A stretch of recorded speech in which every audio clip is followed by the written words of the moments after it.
There are places that feel larger than life, places where the ordinary act of catching a train becomes something close to ceremony. Grand Central Terminal is one of those places. Every morning, in the heart of Midtown Manhattan, more than 150,000 people pass beneath a ceiling painted with constellations. They rush, they pause, they look up. And for just a moment, in the middle of the most relentless city on Earth, time seems to slow. That ceiling, Mediterranean blue, dusted with gold leaf stars, has been watching over New York for more than a century. And the story of how it came to exist is a story about disaster, ambition, and the stubborn human refusal to accept the world as it is. It began with catastrophe. By the turn of the 20th century, New York was choking on its own success. The original Grand Central Depot, opened in 1871, had been built for a different city, a smaller, slower city that no longer existed. Steam locomotives thundered through the Park Avenue tunnel, filling it with smoke so thick that engineers could barely see the signals ahead. On January 8, 1902, that blindness turned lethal. A New Haven Railroad Express ran into the back of a stopped New York Central commuter train in the tunnel beneath Park Avenue. 15 people died. Dozens more were injured. The public was outraged. The state legislature banned steam locomotives south of the Harlem River. And the New York Central Railroad was left with a simple, brutal choice: reinvent itself or surrender the most important rail corridor in America. William J. Wilgus, the railroad's vice president of engineering, chose reinvention. His plan was breathtaking in its scope: electrify the entire operation, bury all the tracks below grade, and then, here was the stroke of genius, sell the development rights to the air above the rail yards to help finance the construction. What had been a smoky, dangerous, industrial scar through the heart of Midtown Manhattan would become invisible. Buildings would rise above the trains. The city would reclaim the surface. It was, in every sense, a plan to build a new world on top of the old one. The engineering demanded to make that world a reality was unlike anything attempted before. Workers descended into the bedrock beneath Midtown Manhattan, blasting and hauling through solid schist to carve out not one but two complete levels of underground rail operations. The upper level would serve intercity trains. The lower level would handle commuters.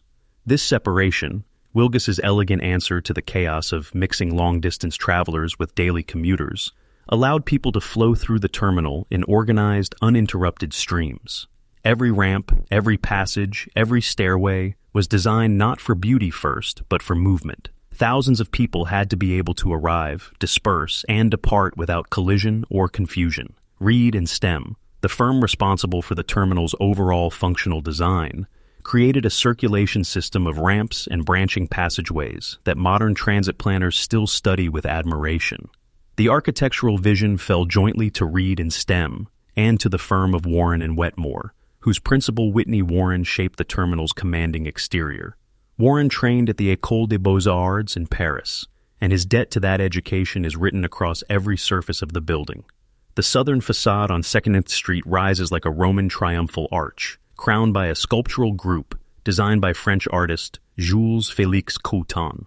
Mercury, god of commerce and speed, sits at the center. Hercules and Minerva flank him. Together they preside over a clock, 48 inches in diameter, one of the largest examples of Tiffany glass in existence, that has marked the hours above the city's greatest intersection for more than a century. It is a facade that does not merely announce a building. It makes a declaration. Inside, the main concourse became one of the great interior spaces in the world. It measures 275 feet long, 120 feet wide, and 125 feet high. The windows on the south wall are 55 feet tall. Light pours through them in great slanted columns that shift with the hours of the day, falling across Tennessee marble floors worn smooth by 100 years of footsteps.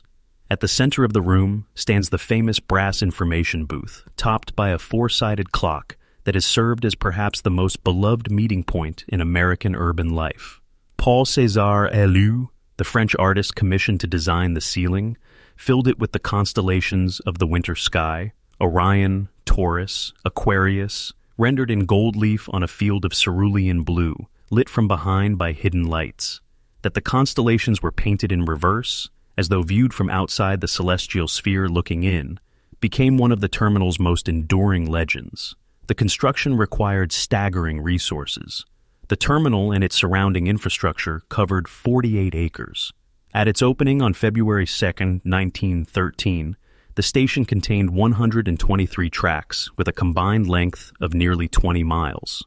Deep below the concourse floors, a sub-basement known as M42 housed an electrical substation that was, at its completion, the largest in the world, built roughly 100 feet underground, powering the third rails that moved every train in and out of the terminal. The upper-level columns were engineered to bear the weight of a 20-story office building that might one day be constructed above them. The builders of Grand Central were not merely building a station. They were building a foundation for a vertical city. The men and women who built it paid a price. During construction, injuries were common enough that the railroad established an accident room in a wrecking car in the rail yard, then a small hospital in a temporary building on Lexington Avenue. By 1911, that makeshift operation had become the Grand Central Emergency Hospital, a permanent facility within the terminal itself, with 2 physicians treating an average of more than 100 new cases every month. The terminal consumed years and lives before it ever welcomed a single passenger. When it opened, Grand Central transformed Midtown Manhattan almost immediately. The rail yards disappeared beneath the ground. Park Avenue, once a grimy industrial corridor, was elevated on viaducts and rebuilt as one of the most prestigious addresses in the world. Hotels, office towers, and apartment buildings rose above the hidden tracks, their foundations threaded between the columns that supported the rail infrastructure below. A new neighborhood had been conjured into existence, built quite literally on top of a railroad. The 20th Century Limited, the New York Central's legendary luxury service to Chicago, departed from Grand Central in its finest years, carrying presidents, film stars, and captains of industry in rolling elegance that became a symbol of a confident, prosperous America. But by the middle of the 20th century, that confidence had begun to erode. The automobile and the airplane were winning passengers away from the railroads. Intercity service declined. Revenue fell. The great terminal that had once been the beating heart of American rail travel began to feel like a burden. By the 1970s, the waiting room, once capable of seating 700 people, had become a refuge for the homeless. Grime had accumulated on the celestial ceiling until the constellations were barely visible. And then came the most direct threat of all, a proposal to demolish the main concourse and erect a massive office tower above it. The Penn Central Railroad, bankrupt and desperate, saw salvation in real estate. It was Jacqueline Kennedy Onassis who became the public face of the resistance. She had watched the demolition of Penn Station in 1963 with grief and fury, a loss that had galvanized the preservation movement across the country. She was not willing to watch it happen again. She testified, she wrote, she appeared at rallies. The battle ultimately reached the United States Supreme Court in 1978, and New York City won. The terminal was saved. The foyer through which millions now enter the building bears her name.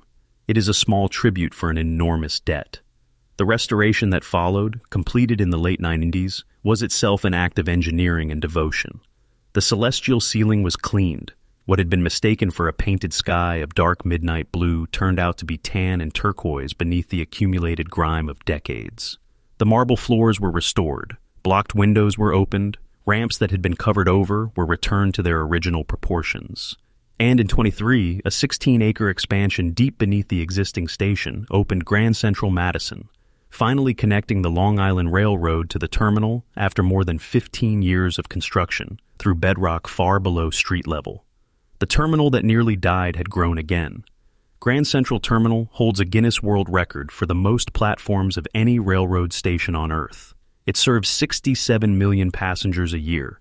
It welcomes more tourists annually than the Eiffel Tower. It is a functioning transit hub, a cultural landmark, a marketplace, and a work of art.